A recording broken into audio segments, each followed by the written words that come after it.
মা বলছে আমার ছেলেটা খুবই খারাপ। বউয়ের কথা শুনে ওই একই মা বলছে যে মেয়ের জামাইটাও ভালো না, মেয়ের একটা কথাও শোনে না। বোন বাপের বাড়ি এসে বলল যে ভাইটা আগের মতো নেই, খারাপ হয়ে গেছে, তত্ত্ব তালাশ করে না, দাওয়াত দেয় না, খোঁজ খবর নেয় না, ঈদ চাঁদ কোরবানি যায় জামা কাপড় দেয় না, একটু দাওয়াতও করে না, একটু বিপদে পড়লে হেল্প করে না।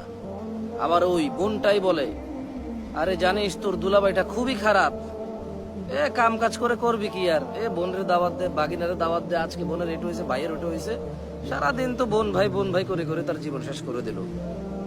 ভালো পড়েনি জামাইটা, মানে ভালো পড়েনি। অবাক অবাক করা চরিত্র না? মা তার ছেলের জন্য যে চরিত্রকে অপছন্দ করে, ঘৃণা করে, বদদোয়া করে, কিন্তু মা তার মেয়ের জামাইয়ের জন্য এমন চরিত্রের আকাঙ্ক্ষা করে এবং কামনা করে, দোয়া করে।